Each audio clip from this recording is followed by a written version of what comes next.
Transferring files from Android to Android is very simple. Open up Zappia on both devices and click the pink button at the bottom of your screen. One way to share is to create a group. One device simply selects the Create Group option on the transfer screen.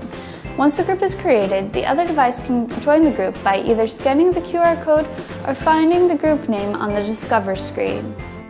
Once the devices are connected, you can freely transfer files. For example, you can send your friend the latest version of Zappia. Just click on the app and press Send.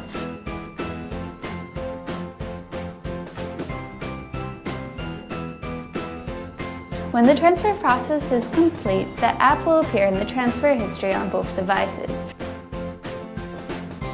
Besides apps, you can share photos, videos, music, and files using Zappia.